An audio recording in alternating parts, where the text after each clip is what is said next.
نحمدہ و نصلی علی رسول الکریم۔ فضائل صدقات میں سے ایک صحابی رضی اللہ تعالیٰ عنہ نے عرض کیا، یا رسول اللہ صلی اللہ علیہ وسلم، مجھے کوئی ایسا عمل بتا دیجئے جس سے اللہ جل شانہ بھی مجھ سے محبت فرمائے اور آدمی بھی مجھ سے محبت کرنے لگے۔ حضور صلی اللہ علیہ وسلم نے ارشاد فرمایا کہ دنیا سے بے رغبتی پیدا کر، دنیا سے بے رغبتی پیدا کر لو، حق تعالی شانہ تم کو محبوب رکھیں گے اور لوگوں کے پاس جو چیزیں ہیں مال وغیرہ ان سے بے رغبتی پیدا کر لو، وہ بھی تم سے محبت کرنے لگیں گے۔ فائدہ: دنیا سے بے رغبتی پر حق تعالی شانہ کی محبت، آخرت کا اعزاز و اکرام وغیرہ امور تو پہلی روایات میں بہت کثرت سے گزر ہی چکے ہیں۔ دوسرا مضمون کہ لوگوں کے اموال پر نگاہ نہ رکھی جائے، اسی سے ان کے دلوں میں بھی محبت پیدا ہوتی ہے۔ بڑے تجربے کی بات ہے، ہر شخص کو ہر وقت اس کا تجربہ ہوتا رہتا ہے کہ جتنی بھی آپس میں بہترین تعلقات ہو، لیکن جہاں کسی چیز کے سوال کا ذکر آ جاتا ہے سارے ہی تعلقات اور عقیدتیں ختم ہو جاتی ہیں۔ حضرت جبرائیل علیہ السلام ایک مرتبہ حضور اقدس صلی اللہ علیہ وسلم کی خدمت میں حاضر ہوئے اور یہ کہا کہ اے محمد صلی اللہ علیہ وسلم، آپ جتنے بھی زندہ رہیں، موت بہرحال ایک دن آنے والی چیز ہے، اور جو عمل بھی آپ کریں گے اس کا بدلہ ملے گا، اور جس سے بھی آپ دنیا میں تعلقات پیدا کریں اس سے ایک دن جدا ہونا پڑے گا، اس کی موت سے ہو یا اپنی موت سے ہو۔ یہ بات ذہن نشین کر لیں کہ آدمی کا شرف بزرگی تہجد کی نماز ہے، اور آدمی کی عزت لوگوں سے استغنا ہے، یعنی آدمی کی عزت اسی وقت تک ہے جب تک لوگوں کی اشیاء پر نگاہ نہ ہو، اور جہاں کہیں دوسروں کے مال پر نگاہ پڑی ساری عزت خاک میں مل جاتی ہے۔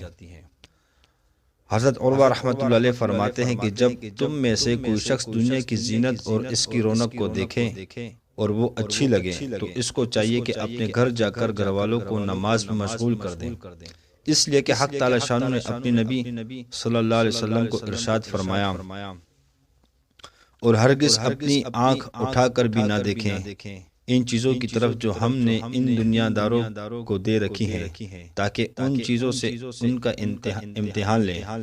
یہ ماز دنیاوی زندگی کی رونق ہے، اور آپ کے رب کا عطیہ جو آخرت میں ملے گا اس سے بدرجہ بہتر ہے اور ہمیشہ رہنے والا ہے، اور اپنے متعلقین کو نماز کا حکم کیجیے اور خود بھی اس کے پابند رہیے۔ دوسری جگہ حق تعالی شانہ کا ارشاد ہے، سورۃ حجر رکوع نمبر 6 آیات ترجمہ: آپ آنکھ اٹھا کر بھی نہ دیکھیں اس زیب و زینت کو جو ہم نے مختلف قسم کے لوگوں کو دے رکھا ہے۔ اس آیت شریفہ کی تفسیر میں حضرت سفیان بن عیینہ رحمۃ اللہ علیہ فرماتے ہیں کہ جس شخص کو حق تعالی شانہ نے قرآن پاک کی دولت سے نوازا ہو، پھر وہ دنیا کی کسی چیز کی طرف بھی نگاہ اٹھا کر دیکھے، اس نے قرآن پاک کو بہت کم سمجھا، یعنی اس کی قدر نہ کی۔ امام غزالی رحمۃ اللہ علیہ فرماتے ہیں کہ فقر بہت محمود چیز ہے، لیکن یہ ضروری ہے کہ وہ شخص قناعت کرنے والا ہو، لوگوں کے پاس جو اموال ہے ان میں طمع نہ رکھتا ہو، ان کی طرف ذرا بھی التفات نہ کرتا ہو، اور نہ مال کے کمانے کی اس پہ حرص ہو۔ اور یہ سب چیزیں جب ہی ہو سکتی ہیں جبکہ آدمی اپنے اخراجات میں نہایت کمی کرنے والا ہو، کھانے میں، لباس میں، مکان میں کم سے کم اور مجبوری کے درجے پر کفایت کرنے والا ہو، اور گٹھیا سے گٹھیا چیز پر قناعت کرنے والا ہو۔ اگر کسی چیز کی ضرورت محسوس ہو تو ایک مہینے کے اندر اندر کی ضرورت کا تو خیال ہو، اس سے آگے کی کسی چیز کی طرف اپنے خیال اور دھیان کو نہ لگائے۔ اگر اس سے آگے کی سوچ میں پڑ جائے گا تو قناعت کی عزت سے محروم ہو کر حرص و طمع کی ذلت میں پھنس جائے گا، اور اس کی وجہ سے بری عادتیں پیدا ہو جائیں گی، مگر وہ چیزیں اختیار کرنا پڑ جائیں گی، اس لیے کہ آدمی بابتہ حریص ہے۔ حضور صلی اللہ علیہ وسلم کا ارشاد ہے کہ اگر آدمی کے لیے 2 جنگل سونے کے ہو جائیں تب بھی وہ تیسرے کی فکر میں لگ جائے گا۔ حضرت ابو موسیٰ اشعری رحمۃ اللہ علیہ فرماتے ہیں کہ ایک سورت اتنی بڑی جتنی کہ سورت براہ نازل ہوئی تھی، پھر وہ منسوخ ہو گئی۔ اس میں سے یہ مضمون یاد ہے کہ اللہ تعالی شانو نے اس دین کی مدد ایسے فاسق اور کافر لوگوں سے بھی کر دیتے ہیں جن کا کوئی حصہ دین میں نہ ہو، اور اگر آدمی کے لیے وہ جنگل مال کے ہو جائے تو وہ تیسرے کی تمنا کرتا ہے۔ آدمی کا پیٹ قبر کی مٹی ہی بھر سکتی ہے، البتہ اگر کوئی شخص توبہ کر لے تو حق تعالی شانو توبہ کو قبول کرتے ہیں۔ اللہ پاک مجھے اور آپ کو پڑھنے سننے پر عمل کرنے والا بنا دے۔ اللہ پاک میرے اور آپ کے ہم سب کے قلوب سے مال کی حرص، دنیا کی محبت نکال دے۔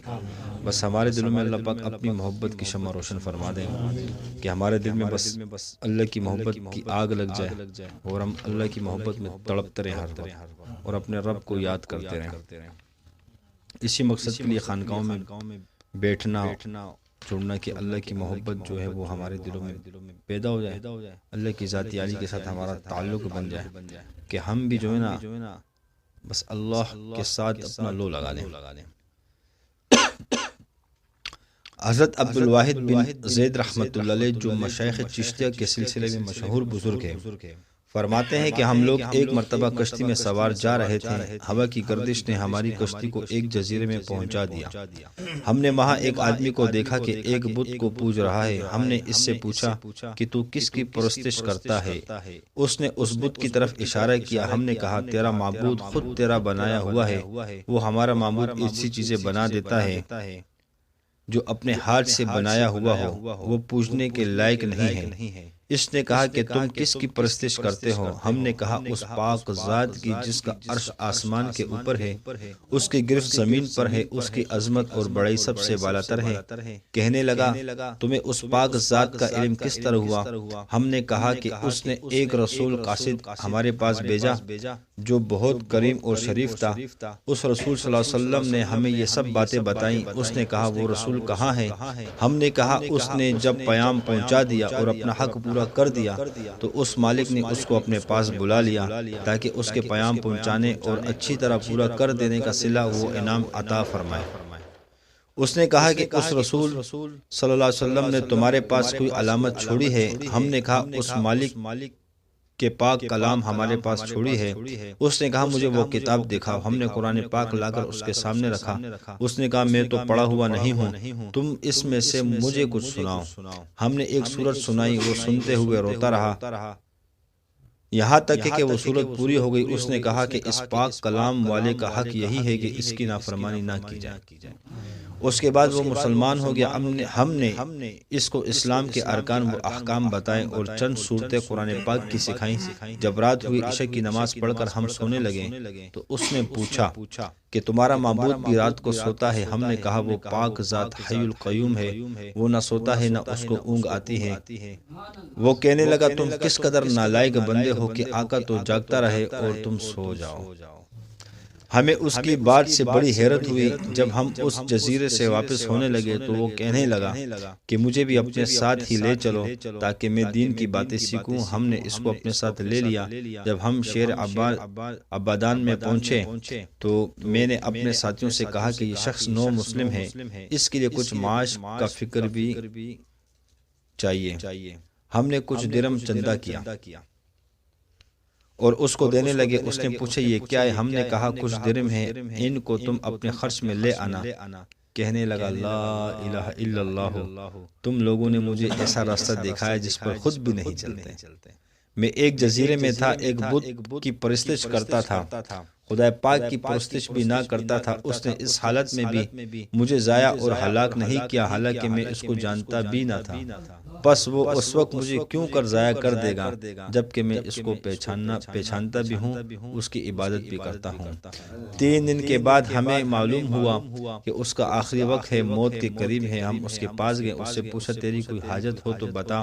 کہنے لگا میری تمام حاجتیں اس پاک ذات نے پوری کر دی جس نے تم لوگوں کو جزیرے میں میری ہدایت ہدایت کے لیے بھیجا تھا۔ شیخ عبد الواحد رحمۃ اللہ علیہ فرماتے ہیں کہ مجھے دفتن نیند کا غلبہ ہوا، میں وہیں سو گیا تو میں نے خواب میں دیکھا ایک نہایت سرسبز شاداب باغ ہے، اس میں ایک نہایت نفیس قبہ بنا ہوا ہے، اس میں ایک تخت بچھا ہوا ہے، اس تخت پر ایک نہایت حسین لڑکی کہ اس جیسی خوبصورت عورت کبھی کسی نے نہ دیکھی ہوگی، یہ کہہ رہی ہے خدا کے واسطے اس کو جلدی بھیج دو۔ اس کے اشتیاق میں میری بے قراری حد سے بڑھ گئی، میری جو آنکھ کھلی تو اس نو مسلم کی روح پرواز کر چکی تھی، ہم نے اس کی تجہیز و تکفین کی اور دفن کر دیا۔ جب رات ہوئی میں نے وہی باغ اور قبہ اور تخت پر وہ لڑکی اس کے پاس دیکھی اور وہ آیات شریفہ پڑھ رہا تھا۔ اللہ اکبر۔ سورۃ رعد رکوع نمبر 3 آیات، جس کا ترجمہ یہ ہے، اور فرشتے ان کے پاس ہر دروازے سے آتے ہوئے ہوں گے اور ان کو سلام کرتے ہوں گے، جو ہر قسم کی آفت سے سلامتی کا مژدہ ہے، اور یہ اس وجہ سے کہ تم نے صبر کیا اور دین پر مضبوط جمے رہے، پس اس جہاں میں تمہارا انجام بہت بہتر ہے۔ حق تعالی شانوں کی عطا اور بخشش کے کرشمے ہیں کہ ساری امت بت پرستی کی، اور اس نے اپنے لطف و کرم سے موت کے قریب ان لوگوں کو زبردستی کشتی کے بے قابو ہو جانے سے وہاں بھیجا اور اس کو آخرت کی دولت سے مالا مال کر دیا۔ مالک الملک، جس کو تو دینا چاہے اس کو کوئی روکنے والا نہیں، اور جس کو تو نہ چاہے اس کو کوئی دینے والا نہیں۔ میرے بھائیوں، بزرگوں اور دوستوں، اللہ پاک مجھے اور آپ کو بھی ایسا ایمان دے دے کہ اللہ کے ساتھ ہمارا ایسے تعلق بن جائے کہ بس ہمیں ہر جگہ اللہ اللہ نظر آئے اور اللہ کی اطاعت ہو، اور آپ علیہ الصلوۃ والسلام کی اطاعت ہو، ہم ساری زندگی اللہ کی اس طرح بندگی کرے جس طرح کرنے کا حق ہے۔ اللہ پاک مجھے اور آپ کو ہم سب کو توفیق عطا فرمائے۔ انشاءاللہ ذکر کا حلقہ ہوگا اور ساتھی